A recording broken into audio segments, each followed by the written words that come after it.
Good morning everyone. Welcome to Pioneer Convent School. 6th standard SST chapter is going on New Empires and Kingdoms.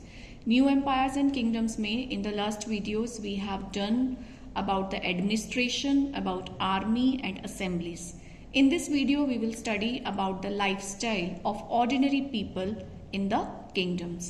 तो student ordinary people के बारे में हमें कोई particular accounts history में नहीं मिलते हैं.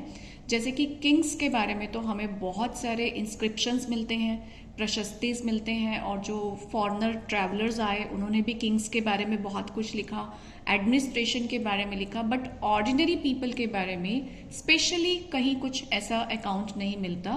We have to catch an occasional glimpse of the lives of ordinary people from plays and other accounts. उस टाइम के जो राइटर्स होते थे, जो स्टोरीज लिखा करते थे, जो प्लेस लिखा करते थे, उन प्लेस को जब हम देखते हैं, जब हम स्टोरीज को रीड करते हैं, तो हमें कहीं कहीं पर ओकेजनल ग्लिम्स मीन्स एक झलक मिल जाती है ऑर्डिनरी पीपल के बारे में. अदरवाइज उनके बारे में स्पेशली कोई अकाउंट्स हमें नहीं मिलते हैं. अब जब कोई प्ले राइटर होगा या जो कोई स्टोरी राइटर होगा, जब वो कोई स्टोरी लिखेगा या प्ले लिखेगा, जैसे कि कोई ड्रामा लिखेगा, तो वो उन्हीं चीज़ों के बारे में लिखेगा जो उसके आसपास प्रिवेल्ड होंगी. अगर हम बात करें कि किसी पुराने राइटर जैसे कालिदास के बारे में, who is known for his place, जो अपने प्लेस के लिए बहुत फेमस हैं, depicting life in the Kings court, जो किंग के कोर्ट की, किंग के दरबार के बारे में, उनके लाइफस्टाइल के बारे में उन्होंने बहुत लिखा है, बहुत सारे प्लेस भी किए हैं. लेकिन जब किंग के बारे में कोई प्ले होगा तो उसमें सिर्फ किंग नहीं होगा, उसका जो सब्जेक्ट है, मीन्स जो प्रजा है, वो भी होगी. तो थोड़े बहुत ग्लिम्पसेस हमें उनकी लाइफ के भी मिल जाते हैं. तो कालिदास का एक बहुत फेमस प्ले है अभिज्ञान शकुंतलम. और जब हम अभिज्ञान शकुंतलम को देखते हैं तो हमें पता चलता है कि उस टाइम के जो किंग्स होते थे वो कौन सी लैंग्वेज यूज़ करते थे, और जो प्ले में कॉमन पीपल थे वो कौन सी लैंग्वेज यूज़ करते थे. तो इनके प्ले से हमें पता चलता है कि जो किंग होते थे, जो एलीट क्लास थी, जो हाई पीपल होते थे, बहुत रिच होते थे या ब्राह्मण होते थे, वो संस्कृत लैंग्वेज का यूज़ करते थे. और जो कॉमन मैन होते थे, जो ज़्यादा बहुत एडुकेटेड नहीं होते थे, लर्नड नहीं होते थे, फिनेंशियली बहुत हाई नहीं होते थे, वो लोग एक लैंग्वेज होती थी प्राकृत, वो पढ़ा करते थे. अभिज्ञान शकुंतलम एक स्टोरी है of the love between a king named Dushyant. Dushyant नाम के किंग हुए, उनके बारे में, और एक यंग वुमेन नेम्ड शकुंतला. तो आप कहोगे कि मैम स्टोरी तो फिर भी किंग के बारे में ही है. तो जब किंग के बारे में स्टोरी है, उसमें सिर्फ किंग नहीं होता, उसमें साइड करेक्टर्स, साइड पीपल भी होते हैं. और इसी स्टोरी के अंदर अभिज्ञान शकुंतलम में हमें एक बहुत इंटरेस्टिंग डिस्क्रिप्शन भी मिलती है of the plight of a poor fisherman in this play. मतलब प्ले में एक पुअर, एक गरीब फिशरमैन है, उसकी डिस्क्रिप्शन मिलती है, जिस डिस्क्रिप्शन से हमें पता चलता है कि कॉमन मैन की क्या प्लाइट थी, कॉमन मैन की क्या सिचुएशंस थी, कैसे उनका एक्सप्लॉइटेशन होता था. ये सब चीज़ें हमें मतलब कि इंसिडेंटली, ओकेजनली समझने को मिल जाती हैं. तो हम एक स्टोरी देखते हैं, आपकी एनसीईआरटी बुक में ये स्टोरी गिवन है, a fisherman find a ring.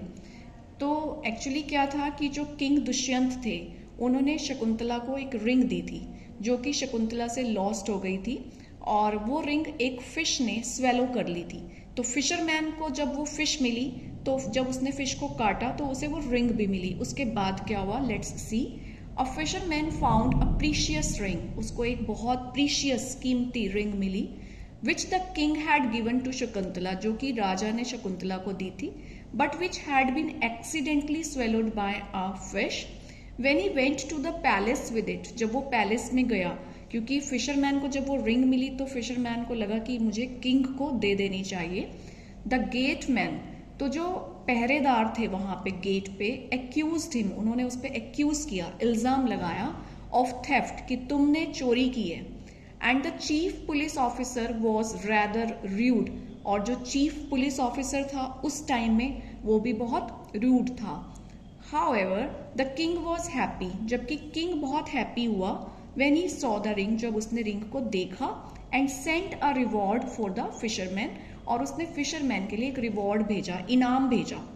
Then the police officer and the gateman, तो पुलिस ऑफिसर और गेटमैन ने डिसाइड किया to take a share of the reward, कि इस रिवॉर्ड में से हम एक हिस्सा लेंगे। तो जब हम ऐसी ऐसी स्टोरीज रीड करते हैं तो हमें पता चलता है ना कि जो गरीब फिशरमैन थे उस टाइम के, उनकी क्या सिचुएशन थी, उनको कैसे एक्सप्लॉइट किया जाता था। ये जो पुलिस ऑफिसर, गेटमैन, ये भी कॉमन पीपल में ही आएंगे। तो इन लोगों के बीच में कितना करप्शन प्रिवेल्ड था उस टाइम में, तो थोड़ी बहुत इंफॉर्मेशन हमें वहां से मिल जाती है। तो उन्होंने रिवॉर्ड में शेयर लेने का सोचा and went along with the fisherman, और फिशरमैन के साथ वो चले गए टू हैव अ ड्रिंक, एक ड्रिंक लेने के लिए, कि धीरे धीरे हम इससे इसका इनाम ले लेंगे। So what do you think that if a poor man finds something and reports this to the police nowadays, he would be treated like this today? कि अगर आज के टाइम में किसी पर्सन को कोई बहुत कॉस्टली चीज रोड पे मिल जाए तो उसको कैसा ट्रीटमेंट मिलेगा आज के टाइम में। तो आप कंपेयर कर सकते हैं कि उस टाइम का ऑर्डिनरी पीपल की लाइफ और आज के पीपल की लाइफ कैसी थी। और हमें ऑर्डिनरी पीपल की लाइफ के बारे में इंफॉर्मेशन मिलती है कुछ अकाउंट्स से। जैसे कि कुछ ट्रैवलर्स आए, उनमें से एक ट्रैवलर है फाइयान। ये एक चाइनीज बुद्धिस्ट पिलग्रिम थे, ये इंडिया में बुद्धिज्म को और ज़्यादा समझने के लिए आए थे। तो इनके अकाउंट से भी हमें ऑर्डिनरी पीपल की लाइफ और उनकी प्लाइट के बारे में पता चलता है। His account on plight of untouchables, उन्होंने अनटचेबल्स के बारे में लिखा। अनटचेबल क्या होते हैं कि हमारे वैदिक इंडिया में लोगों को कास्ट में डिवाइड किया जाता था, ब्राह्मण, वैश्य, क्षत्रिय, शूद्र।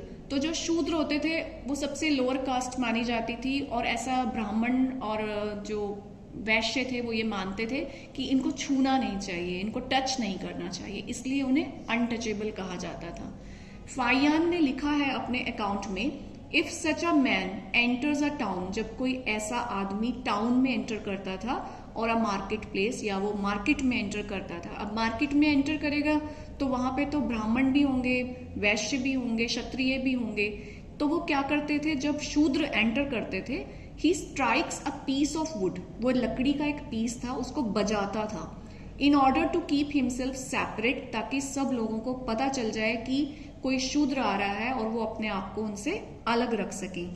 पीपल हियरिंग दिस साउंड, जब लोग इस आवाज को सुनते थे, नो, तो वो जान जाते थे व्हाट इट मीन्स, कि इसका क्या मीनिंग है, एंड अवॉइड टचिंग हिम, और उसको अवॉइड करते थे कि कहीं हम उससे टच ना हो जाएं, ब्रशिंग अगेंस्ट हिम, कहीं हम उससे टकरा ना जाएं।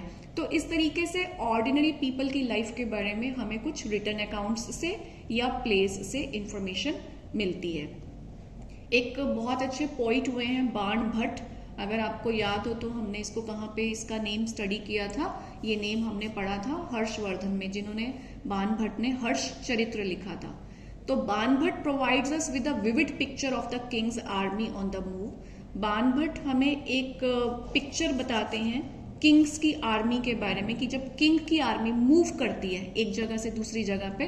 बाण भट्ट ने तो आर्मी को डिस्क्राइब किया, लेकिन उस डिस्क्रिप्शन के थ्रू हमें फिर से कॉमन पीपल के बारे में कुछ और इंफॉर्मेशन मिली। We will see it. ये बाण भट्ट की सारी डिस्क्रिप्शन है। द किंग्स आर्मी, जब किंग की आर्मी मूव करती है, the king travelled with an enormous amount of equipment. जब किंग ट्रेवल करते थे तो वो इनॉर्मस, ह्यूज, बहुत ज्यादा क्वांटिटी में इक्विपमेंट्स लेके साथ चला करते थे। किस टाइप के equipment? Apart from weapons, weapons के अलावा, हथियार के अलावा, there were things of daily use, वो डेली यूज की चीजें लेके जाते थे, जैसे कि बर्तन, pan, furniture, golden foot stool, मतलब कि फुट स्टूल होता है पैर रखने के लिए एक स्टूल होता है। देन फूड इंक्लूडिंग एनिमल्स, जिसमें एनिमल्स होते थे जैसे कि गॉट, डियर, रैबिट, की किंग का पता नहीं क्या खाने का मन कर जाए। वेजिटेबल्स लेके निकलते थे, स्पाइसेस। तो ये सब चीजें वो कैरी किया करते थे ऑन द कार्ट्स, कार्ट्स में जो बैलगाड़ियां होती हैं, loaded on the animals, animals पे लोड करके। कैसे एनिमल्स पे लोडिंग होती थी? जैसे कि camel, elephant. So this huge army was accompanied by musician, तो इस आर्मी के साथ म्यूजिशियंस भी चला करते थे, बीटिंग ड्रम्स, ड्रम्स को बजाते हुए, अदर प्लेइंग हॉर्न्स, अदर एक मतलब कि अलग तरीके के इंस्ट्रूमेंट्स, ट्रम्पेट्स बजाते हुए चलते थे। ट्रम्पेट भी एक म्यूजिकल इंस्ट्रूमेंट होता है। तो ये सब वो बजाते हुए चलते थे कि पता चलना चाहिए ना कि किंग आ रहा है, कोई नॉर्मल पर्सन नहीं आ रहा। Villagers had to provide hospitality, तो विलेजर्स क्या करते थे, वो हॉस्पिटैलिटी प्रोवाइड करते थे। मीन्स जहां जहां से किंग निकलता था रास्ते में, विलेजर्स वहां आते थे, उनको वेलकम करते थे। They came with the gifts of curd, तो राजा के लिए गिफ्ट लाते थे, कर्ड लेकर आते थे, गुड़ लेकर आते थे, फ्लावर्स लेकर आते थे, and provided fodder for the animals, और जितने एनिमल्स उनके साथ होते थे उनके लिए भी खाना लेकर आते थे। इसका भी एक रीजन था कि वो ऐसा क्यों करते थे। They also tried to meet the king, वो राजा को मिलने की कोशिश करते थे, and place their complaints and petitions, और अपनी जो उनकी कंप्लेंट्स होती थी, कोई उनको प्रॉब्लम्स होती थी, वो राजा को प्रेजेंट करते थे, अपनी प्रॉब्लम उनसे शेयर करते थे। The army left a trail of destruction behind, और जब वो आर्मी वहां से निकल जाती थी, ट्रेल ऑफ डिस्ट्रक्शन, तो वो बहुत ज्यादा डिस्ट्रक्शन, बहुत ज्यादा नुकसान पीछे छोड़कर जाती थी। कैसे नुकसान? एलिफेंट्स ऑफन ट्रैम्पल्ड, एलिफेंट्स क्या करते थे, अक्सर ट्रैम्पल्ड डाउन, कुचल देते थे द हट्स ऑफ विलेजर्स, उन गांव वाले लोगों की हट्स को, and the oxen yoked to the caravans of merchant, जो बैल होते थे यॉक्ड, बंधे हुए होते थे, to the caravans of merchant, merchant के कारवां में, मर्चेंट्स के रथों में, वो इतने शोर शराबे से डरकर रन अवे भाग जाते थे। Scared by the tumult, tumult होता है शोर शराबा होना। तो इस तरीके से बहुत नुकसान होता था, ऑर्डिनरी पीपल बहुत सफर किया करते थे, उनकी सुख सुविधाओं के बारे में इतना नहीं सोचा जाता था। एज बानभट्ट सेज, बानभट्ट कहते हैं, the whole world was swallowed up in dust, पूरा वर्ल्ड, पूरी दुनिया डस्ट में स्वेलो हो जाती थी, गुम हो जाती थी, जब एक राजा की सवारी कहीं से निकला करती थी। सो स्टूडेंट्स, इन सब अकाउंट से, इन सब प्लेस से हमें ऑर्डिनरी पीपल की कुछ इंफॉर्मेशन मिलती है, लेकिन इनके बारे में कोई स्पेशल अकाउंट हमें नहीं मिलता। तो यहाँ पे हमारा जो चैप्टर है new empires and kingdom finish होता है। इस चैप्टर को बहुत अच्छे से अपनी बुक में स्टडी करिए और चीज़ों को रिलेट करके, कनेक्ट करके आगे चलिए। अगर आप ये कहेंगे कि जो चैप्टर में हमने स्टडी किया वो इस चैप्टर के साथ फिनिश हो गया, तो हिस्ट्री कभी आपको समझ नहीं आएगी। आपने कनेक्ट करके चलना है कि मौर्यन एम्पायर में कैसा एडमिनिस्ट्रेशन था, उसके बाद गुप्ता एम्पायर में कैसा एडमिनिस्ट्रेशन आया, गुप्ता के बाद चालुक्यास, चालुक्यास के बाद राष्ट्रकूटा। जब आप इनको कनेक्ट करके पढ़ेंगे तो आपको बहुत अच्छे से हिस्ट्री समझ में आएगी। Now see you in online class with the question part of this chapter. Till then, have a good day.